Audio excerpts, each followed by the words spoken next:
Welcome to another installment of Monday Q&A. I hope you've all had a fantastic weekend. To everybody who submitted a question for this week's video, thank you very much. Going to do my best to get to as many of those as I can.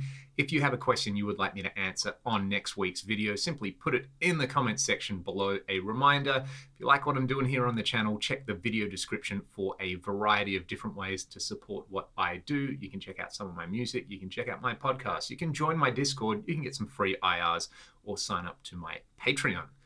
And from last week, I think everybody liked the glasses, so is this officially going to become a thing now? Let's go. Why did I have to get glasses is actually the first question that I need to answer, because a few people wondered about that.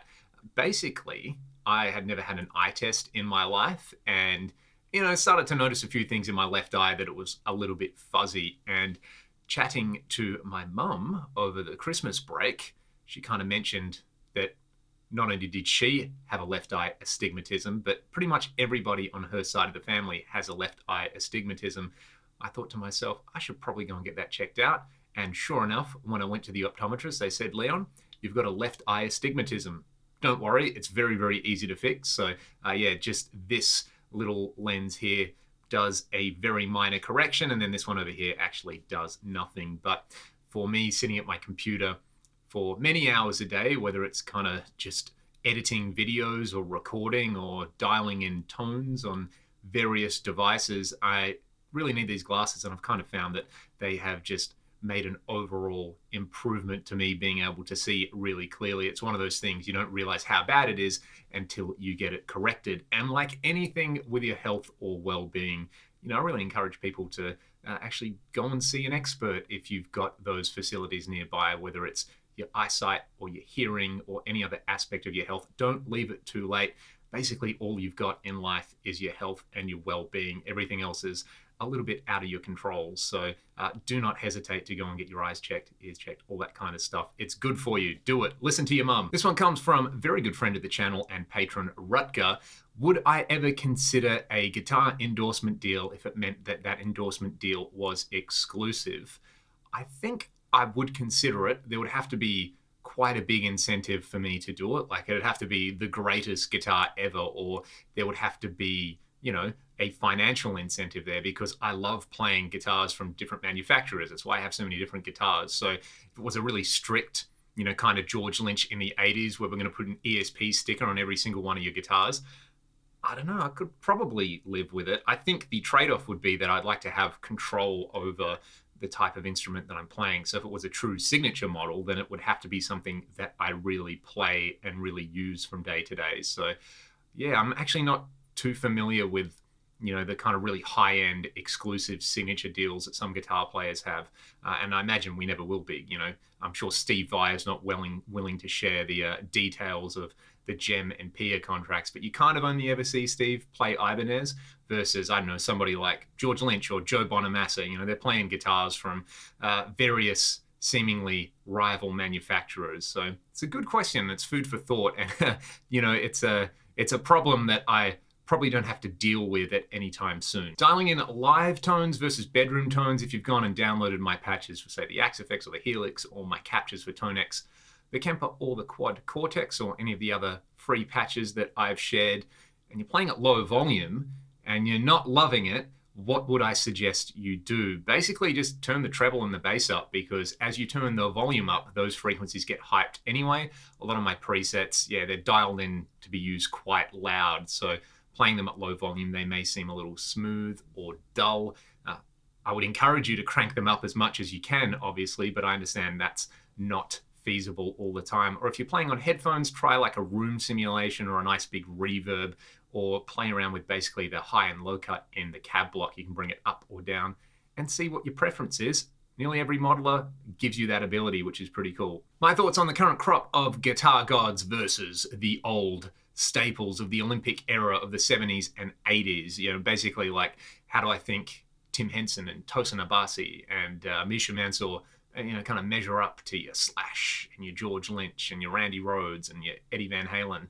Well, the cool thing is that they don't sound like any of those players, which I think is the point, because luckily we'll always have Eddie Van Halen's music. We'll always have Slash. We'll always have the music that these icons of the genre created at probably the high point of the genre, and that's super cool. But going and listening to a Polyphia song, whether you love it or whether you kind of go, this isn't really for me, you got to give them respect that it's something a little bit fresh and different. And one thing that I think, if you're going to measure a guitar god by, is how many people they inspire to pick up an instrument. Jimi Hendrix, Eddie Van Halen, Jimmy Page, even Malmsteen, they inspired so many people to pick up a guitar.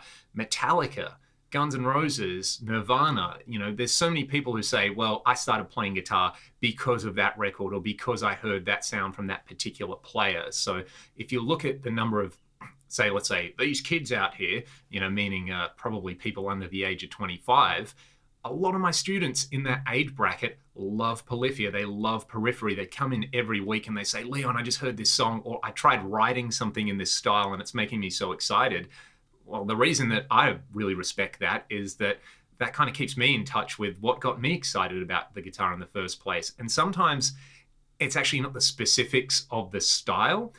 And I think for a lot of people, the older you get, the more attached you get to the stuff from your youth. Nostalgia always has this kind of perfect feeling about it. It kind of tricks you into thinking that everything was fine and dandy at the time. Is that really what we're chasing? Is that feeling we had when we were 16 years old and we heard, Eruption for the first time. Or for me, I heard Sabotage and Edge of Thorns for the first time. And just the way that made me feel, I will never forget the way that made me feel. And to see people get excited in that way about new music, that's how you can kind of draw those connections and go, you know what? Sure, a particular band may not be for me, or maybe I don't get it and it's not made for me, or maybe the guitarist likes kind of generating clickbait headlines in order to promote their band. You sort of go, well, there's people out there being inspired by this music. These people are obviously inspired themselves to go and make new music.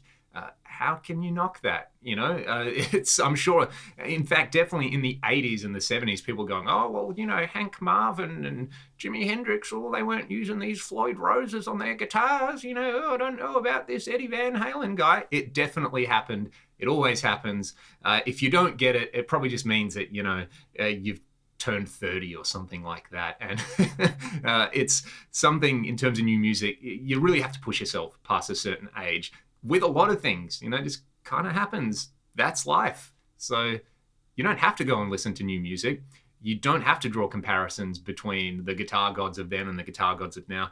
You can just play your guitar and have a bunch of fun. I think that's okay. Crown Lands, coming out of Canada, new band I would recommend people check out if they're into their Rush and their Led Zeppelin. I was asked about them on last week's Q&A. I became aware of them, I think, like a lot of people, because of some stuff they did with Alex Lifeson. To me, they are, and I don't want to say this in a derogatory way, I say it in a good way, how like Greta Van Fleet is basically Led Zeppelin worship or Led Zeppelin cosplay. Crown Lands are kind of Rush worship, but I don't know, they, for my taste anyway, they kind of nail it that little bit harder, and the vibes there, the chops are there. They're a pretty cool band if you like that kind of stuff. So if you like Greta Van Fleet, I think you definitely like a band like Crown Lands. If you don't like the Greta thing, then I think you might still actually like Crown Lands. They're a pretty fantastic band. And, Canadian music just seems to be pretty good no matter when and where it comes from. There must be something in the water or in the snow there. This one comes from a friend of the channel, Lyric Bread, a kind of question that they ask fairly regularly, and it's definitely a valid question to ask. When I'm going to hear some new ragdoll music, I want to say as soon as possible. May have been at Troy's place last week talking about mixing a new song. It might be coming out at some point soon. I don't want to jinx it or anything else like that, but Pro Tools sessions were definitely opened and guitar solos were added to sessions and mixing processes were definitely kind of initiated. So all I can say is watch this space. Like I said, I don't want to jinx anything, but hopefully sooner rather than later, you can hear some new music we've made. My thoughts on the whole Kirk Hammett sucks thing that so many guitar players love to parrot to one another. I think Kirk suffers from a terminal case of not being Marty Friedman. Just like Lars suffers from a terminal case of not being Dave Lombardo. It's so easy to compare guitar players in different bands in the same genre and say, oh, if only Kirk did this, or if only Lars played to a click. I would actually argue that the perceived shortcomings that these players have on their instruments actually are part of what makes the band so appealing. If you listen to Kirk's playing on the first few Metallica albums, it's like searingly fresh and energetic. And then Kirk's playing, I don't know, you could say that maybe he got a bit lazy. Maybe he just got a bit more laid back. Maybe he kind of realized that a band like Metallica, not every single person in the audience is a guitar player. And no matter what they do, the guitar players are going to say, oh, well, at bar 32, Kirk, I would have played a natural sixth instead because, you did the flat six on the last album. So, yeah, I can totally understand why Kirk would want to laugh off things like that. And the other thing is, imagine every single thing that you do is just under this microscope of scrutiny, no matter what you do. You go out and you play what you think is the coolest solo. Lux Eterna, you're like, yeah, that's it. That's the best thing I've ever done since Kill 'Em All. I'm really happy with it. That's my artistic statement. And then, you just get a bunch of bums on YouTube, sprouting their opinions and saying, well, what if Marty played in Metallica? What if Yngwie played 30-second notes in Metallica?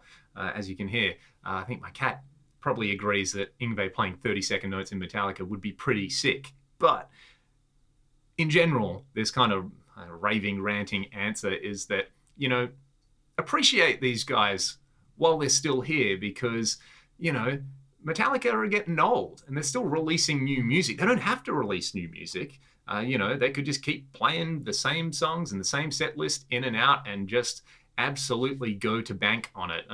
They probably do, but at least they're out there trying and they're making new music. And, there's going to be a day where you're not going to be able to see Metallica live anymore. And I think that's going to be a kind of sad day. And like I was saying earlier, Kirk has inspired so many players, so many of my friends. The reason they started playing guitar was because they listened to the Black Album. And they were just like, Kirk Hammett does these amazing things on guitar. I've got to figure out how to do it. And yeah, you might then discover Marty Friedman and Yngwie Malmsteen and Paul Gilbert and all these other high-octane players and really fall in love with their playing even more. But again, there's that... It's the gateway. I think Kirk is the gateway guitar player for so many metal players. And like I was saying earlier, you got to respect that and just kind of enjoy it while it's here. One last one for this week. Would I recommend a Poly Beebo in 2023? This all depends on what you want to do with it. I did a video comparing the Beebo and the H9 a few years ago. You can go and watch that video and kind of decide for yourself what direction is best for you. But I really like that the Beebo is so open and modular. There are some things in there where if you're used to a traditional guitar effects pedal, especially like a Boss guitar effects pedal, where it seems totally off the rails and you got to do so many things manually. But I don't think there's anything else out there at the price point that kind of offers the feature set that it has, where you can have convolution reverbs and IR loading and modular synthesis, and you can patch LFOs and controllers to just about anything you like, and have, I think I made a preset with like 32 delay taps in it or something like that. You can do all those things. You can just go absolutely crazy. It's like a blank canvas for creating guitar sounds and for doing sound design in general. The UI and overall workflow on it on the touchscreen is really, really well thought out. And there's a great kind of bunch of utility tools in there as well. And, Lucky at Poly Effects is pretty committed to adding new things to Beebo. I really hope they can add something like the neural amp modeler kind of capture player at some point. That's a really good example of them using open source stuff. I know most of the synthesizer modules in Beebo at the moment are open source anyway. So hopefully they can get NAMM in there. That would be pretty amazing. Would I recommend it? I think if you're into sound design and being able to do things your own way, definitely. I think if you just want to turn it on and get amazing sounds, an H9 or an H90 or an HX Stomp might be a little more up your alley. Let me know your thoughts anyway, and hopefully I can kind of do my best to offer up some other suggestions in the comments. Or, as always, come to Discord and chat to everybody about it. That is it for this week's Q&A. I can take my glasses off now. I want to thank all of you for submitting your questions for this week's Q&A. Again, if you've got questions you would like me to answer on next week's video, simply put them in the comments section below. Have a great week, play some guitar, go and enjoy your instrument and make some wonderful guitar noises, and I'll see you next week. Take it easy. Thanks for watching.